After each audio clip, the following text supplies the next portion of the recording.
Hello everyone, good morning standard fourth. आज हम इस सेशंस में पढ़ेंगे जो हमारा चैप्टर नंबर 9 है, स्वतंत्रता की ओर। Let's begin. आज हम पढ़ेंगे चैप्टर नंबर 9 जो बहुत ही अच्छा चैप्टर है। क्या है? स्टार्ट होता है स्वतंत्रता की ओर, यानी कि फ्रीडम के बारे में होगा, अपने देश के बारे में होगा और as well as Gandhi ji, Mahatma Gandhi के बारे में। देखते हैं क्या है, कहाँ से बिगिनिंग है। चैप्टर बहुत अच्छा है। धनी को पता था कि आश्रम में कोई बड़ी योजना बन रही है, पर उसे कोई कुछ न बताता। वे सब समझते हैं कि मैं 9 साल का हूँ, इसलिए मैं बुद्धू हूँ, पर मैं बुद्धू नहीं हूँ। धनी मन ही मन बड़बड़ाया। धनी नाम का कोई लड़का है और कोई शायद साबरमती आश्रम की बात की है, ऐसा हम गेस्ट कर सकते हैं। इस धनी नाम के लड़के को पता था कि जो कोई आश्रम था, साबरमती आश्रम है शायद, जो हमें आगे पता चलेगा,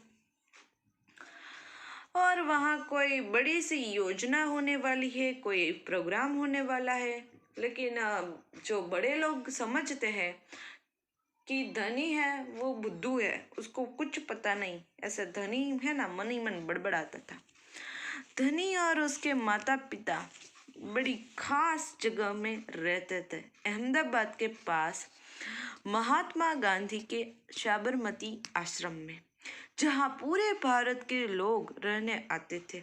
गांधी जी की तरह वे सब भी भारत के स्वतंत्रता के लिए बड़े लड़ रहे थे।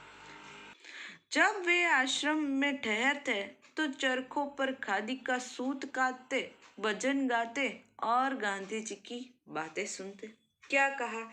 जैसा मैंने आगे कहा था कि यहाँ साबरमती आश्रम की बात की है, तो ये धनी के जो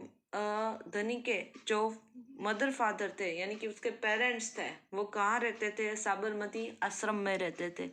साबरमती आश्रम जो गांधी जी ने बिल्ट किया था, और वहाँ कई सारे लोग रहने आते थे। साबरमती आश्रम जो अहमदाबाद में है, और क्या कहते थे कि वो भी दूसरे लोगों की तरह स्वतंत्रता के लिए, यानी कि भारत की आज़ादी के लिए लड़ रहे थे, उसी की तरह। और वहाँ सारे लोग आश्रम में मिलकर क्या गाते थे? भजन करते थे। और खादी, पुराने ज़माने में चरखे होते थे जिस पर खादी के जो कपड़े होते हैं, सूत है, वो काटी जाती थी। देखो, इसी तरह ये चरखा है। तो वहाँ गांधी जी, हमें पता है, सूत काटने का काम करते थे, तो वहाँ दूसरे लोग भी यही काम करते थे और गांधी जी की बातें सुनते थे। साबरमती में सबको कोई ना कोई काम करना होता। खाना पकाना, बर्तन धोना, कपड़े धोना, कोई ऐसे पानी लाना, गाय और बकरियों को दूध दोहना, फिर सब्जी उगाना। धनी का काम था बिन्नी की देखभाल करना। बिन्नी आश्रम की एक बकरी थी। धनी को अपना काम पसंद था क्योंकि बिन्नी उसकी सबसे अच्छी दोस्त थी। धनी को उससे बातें करना अच्छा लगता था। तो ये साबरमती आश्रम में ऐसे कोई फ्री नहीं बैठता था, सबको कोई काम थे, जैसे बर्तन मांजना, कपड़े धोना, गाय और बकरियां धोना। ये धनी नाम का, देखो, ये लड़का था 9 साल का। उसका काम क्या था? एक बिन्नी नाम की बकरी थी, उसकी सार संभाल करना। और धनी को अपना ये काम बहुत ही अच्छा लगता था क्योंकि धनी है, वो बिन्नी की अच्छी दोस्त थी, उसके अच्छे साथ घुल मिल गई थी ये बकरी, इसलिए उसको इस धनी के साथ अच्छा लगता था। होप यहाँ तक आपको क्लियर है, बहुत ही अच्छी बात है। आगे है। उस दिन सुबह धनी बिन्नी को हरी घास खिलाकर उसके बर्तन में पानी डालते हुए बोला, कोई बात जरूर है बिन्नी, वे सब गांधी जी के कमरे में बैठकर बातें करते हैं, कोई योजना बनाई जा रही है, मैं सब समझता हूँ। एक सुबह क्या हुआ था? अगली सुबह, यानी कि उसी दिन सुबह, इस धनी अपनी जो बकरी थी बिन्नी, उसको साथ ले गया घास खाने के लिए। फिर उसको पानी डाल रहा था ऐसे घास खिलाने के बाद। देखो, ये धनी और इसके साथ में जो बकरी का यहाँ पिक्चर दिया है। तो फिर ये धनी है लड़का, वो इस बिनी को कहता है कि सब आश्रम में बैठे हैं, कोई बड़ी योजना बनने वाली है, मैं सब समझता हूँ, लेकिन कोई मुझे कहता नहीं क्योंकि मैं तो छोटा हूँ, बुद्धू हूँ, मैं सब समझता हूँ बिनी। तो ऐसे ही ये लड़का अपनी ये इस बकरी बिनी को ये सब बोलता है। बिनी ने घास चबाते हुए सिर हिलाया जैसे कि वह धनी की बात समझ रही हो। देखो ये बकरी तो वैसे ही सिर हिला रही थी, लेकिन ऐसे लगता था कि जैसे ये धनी की बात समझ रही हो। धनी को भूख लगी।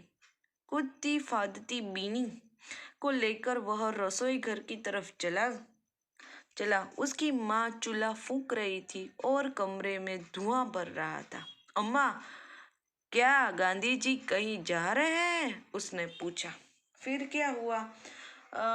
ये बिनी ने ऐसे सिर हिलाया जैसे मान लो इस धनी की बात उसको समझ आ रही हो।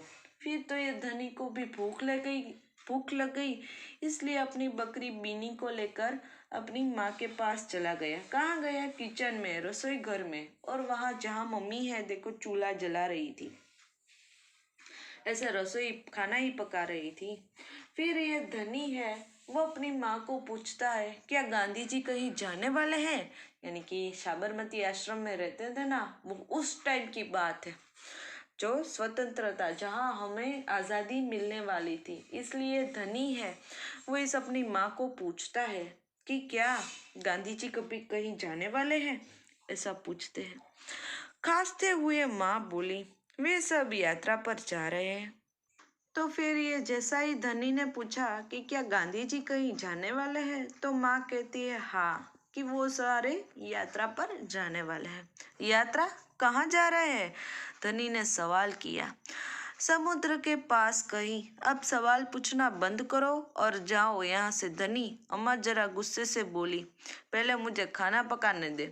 फिर ये लड़का फिर से अपनी माँ को पूछता है कि कौन सी यात्रा पर जाने वाले हैं गांधी जी सबके साथ, वो तो बता। तो उसकी माँ जरा ऐसे गुस्सा हो जाती है और कहती है कि कोई समुद्र के पास जाने वाले हैं, कोई यात्रा होगी। अब तू मुझे अपना काम करने दे, मुझे खाना पकाना है, यहाँ से चला जा, ऐसा उसकी माँ उसको बोल देती है। फिर कहती है धनी सब्जी की क्यारियों की तरफ निकल गया जहाँ बूढ़ा बिंदा आलू खोद रहा था। बिंदा चाचा, धनी उनके पास बैठ गया। आप भी यात्रा पर जा रहे हैं क्या? बिंदा ने सिर हिलाकर मना किया। उसके कुछ बोलने से ही पहले धनी ने उतावले होकर पूछा, कौन जा रहा है, कहाँ जा रहा है, क्यों जा रहा है? क्या कहा फिर से?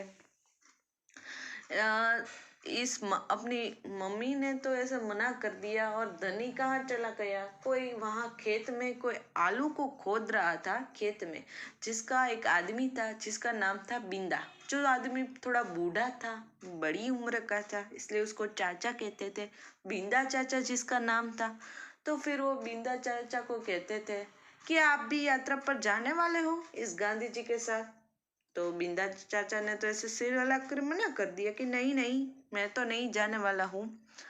तो फिर धनी बहुत उतावला था, थोड़ा सब्र ही नहीं हो पाया, क्वेश्चन पर क्वेश्चन ही करता गया। और क्या पूछा? कौन रहा है यात्रा पर, क्यों जा रहा है, कहाँ जा रहा है? 9 साल का है, पता नहीं कि क्या, कौन जा रहा है, क्यों जा रहा है, ये सब देखते हैं आगे।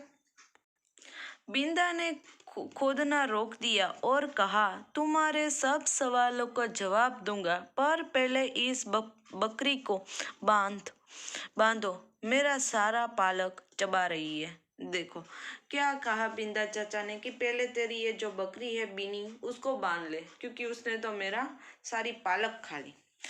धनी बिनी को खींच कर ले गया और पास के नींबू के पेड़ से बांध दिया। देखो ये धनी है और इस बिनी को खींच कर ले जाता है और नींबू का कोई पेड़ होगा वहां बांध देता है। फिर क्या होता है? फिर बिंदा ने उसे यात्रा के बारे में बताया। गांधी जी और उनके कुछ साथी गुजरात में पैदल चलते हुए डांडी नाम की जगह पर समुद्र के पास पहुंचेंगे। गांवों और शहरों से होते हुए पूरा महीना चलेंगे। डांडी पर पहुंचकर वे नमक बनाएंगे। क्या कहा धनी? फिर बिंदा चाचा है वो इस धनी के सवालों का आंसर देते हैं और कहते हैं कि हाँ, गांधी जी यात्रा पर जाने वाले हैं और उसके साथी है, कई सारे उसके जो साथी है वो उसके साथ जाएंगे। वो सब पैदल चलेंगे और कहाँ पहुँचेंगे? गुजरात पहुँचेंगे और वहाँ क्या करेंगे? सिर्फ नमक है वो बनाएंगे। तो फिर से इस धनी को क्वेश्चन होगा, नमक? धनी चौंक कर उठ बैठा। नमक क्यों बनाएंगे? वह तो किसी भी दुकान से खरीदा जा सकता है।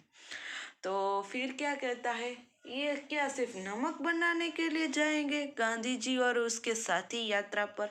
यदि नमक ही चाहिए तो वो कोई भी दुकान पर भी मिल सकता है, उसमें यात्रा पर जाने। तो ऐसे सारे क्वेश्चंस थे इस धनी के मन में। तो ये डांडी यात्रा पर बेस है, सारा चैप्टर है वो। तो आज के सेशंस के लिए इतना ही। नेक्स्ट सेशंस में हम ये जो है वो डांडी यात्रा के बारे में और कुछ नया जानेंगे और पढ़ेंगे। तब तक के लिए आप सभी को गुड बाय।